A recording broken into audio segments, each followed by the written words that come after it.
Hello, welcome back to my YouTube channel. പിന്നെ നമുക്കൊരു പ്രോഗ്രാമുണ്ട്, ഒരു ഗാനമേളയാണ്. ഞാൻ വരുന്നില്ല, നമ്മളതിൽ ചെറുതായിട്ടൊന്ന് ആങ്കർ ചെയ്യാൻ പോവുകയാണ്. അപ്പോൾ ഇന്ന് കോസ്റ്റ്യൂം വന്ന് സാരിയാണ്. ഞങ്ങൾ ആക്കുളം പാർക്കിൽ വെച്ചാണ് പ്രോഗ്രാം. ഓൺ ദ വേ ആണ്. പ്രോഗ്രാമിൻ്റെ ഡീറ്റെയിൽസും കാര്യങ്ങളൊക്കെ നമുക്ക് കാണിക്കാം.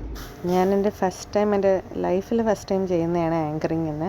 അപ്പോൾ എൻ്റെ ഒരു ഫ്രണ്ടിൻ്റെ ഫാമിലി കണ്ടക്ട് ചെയ്യുന്നൊരു പ്രോഗ്രാമായിരുന്നു. അവൻ്റെ വീട്ടിലെല്ലാവരും പാട്ടുകാരാണ്. ആളുടെ അച്ഛനും ആ ചേച്ചിയൊക്കെ ഇതിൽ പാടുന്നുമുണ്ട്. അപ്പോൾ തലേദിവസം എന്നെ വിളിച്ച് ഇങ്ങനെ പറ്റുമോ എന്ന് ചോദിച്ചു. ഞാൻ ഓക്കെ പറയുകയും ചെയ്തു. കൂടുതലൊന്നും ഞാൻ ആലോചിച്ചില്ല. അവിടെ പോയിരുന്നിട്ട് എനിക്ക് ഭയങ്കര ടെൻഷൻ ഉണ്ടായിരുന്നു. പിന്നെ ചെയ്യാം, വരുന്നിടത്ത് വെച്ച് കാണാം എന്ന്, അതാണല്ലോ കോൺഫിഡൻസ്. അപ്പോൾ ബാക്കി നമുക്ക് കുറച്ച് ഡീറ്റെയിൽസ് ആയിട്ട് കാണാം. ഏവർക്കും നമസ്കാരം. ഐശ്വര്യത്തിൻ്റെയും സമൃദ്ധിയുടെയും നാളുകളാണ് പൊന്നിൻ ചിങ്ങത്തിലെ ഓണം. ഈ ഓണാഘോഷത്തോടനുബന്ധിച്ച് നമുക്ക് ഈ വേദിയിൽ ഗാനമേള അവതരിപ്പിക്കാൻ അവസരം നൽകിയ ബഹുമാനപ്പെട്ട ടൂറിസം ഡിപ്പാർട്ട്മെന്റിനും സംസ്ഥാന സർക്കാരിനും ഞങ്ങളുടെ ഹൃദയം നിറഞ്ഞ നന്ദി രേഖപ്പെടുത്തും. അതോടൊപ്പം ഇവിടെ എത്തിച്ചേരുന്ന എല്ലാവർക്കും ഞങ്ങളുടെ ഹൃദയം നിറഞ്ഞ ഓണാശംസകൾ. കുറച്ച് അനുഗ്രഹീത കലാകാരന്മാർ ഇന്ന് നമുക്കൊപ്പം ഇവിടെ ഗാനം ആലപിക്കാൻ എത്തിച്ചേർന്നിട്ടുണ്ട്. അവർ ഓരോരുത്തരായി നമുക്ക് പരിചയപ്പെടാം. അതോടൊപ്പം നമുക്ക് ആദ്യത്തെ ഓണപ്പാട്ടോടുകൂടെ തന്നെ ആദ്യത്തെ ഗാനം ആലപിക്കാം. ആദ്യത്തെ 2 ഗാനം ആലപിക്കുന്നതിനായി പുനലൂർ ആർ വിശ്വംഭരനെ വേദിയിലേക്ക് ക്ഷണിച്ചുകൊള്ളുന്നു.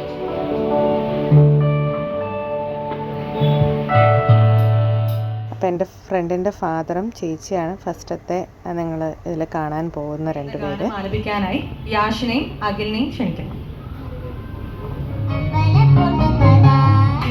അടുത്ത ഗാനം ആലപിക്കുന്നതിനായി അഭിജിത്തിനെ ക്ഷണിക്കുന്നു. പാട്ടുപാടി എല്ലാവരും ഞാൻ ഇതിൽ ഇൻക്ലൂഡ് ചെയ്തിട്ടുണ്ട്. ഒരാളെ വിട്ടുപോയി. ഞാൻ ഇറങ്ങിയപ്പോൾ എല്ലാവരും നല്ല അഭിപ്രായം പറഞ്ഞു. കുറച്ചൊക്കെ ഫസ്റ്റ് ടൈമിൽ ഇച്ചിരിയൊക്കെ തെറ്റ് പറ്റിയിട്ടുണ്ട്.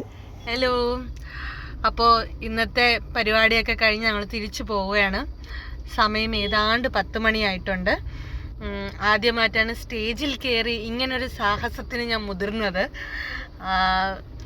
Feeling good. അങ്ങനെ പേടിച്ചത്ര ഒന്നും ഇതായിട്ടില്ല. എല്ലാവരും നല്ല സപ്പോർട്ട് ചെയ്തു. അതുകൊണ്ടായിരുന്നു തോന്നുന്നു അത്രയും പേടി വെളിയിൽ വരാത്തത്. അപ്പം നല്ല ഇരുട്ടുണ്ട്.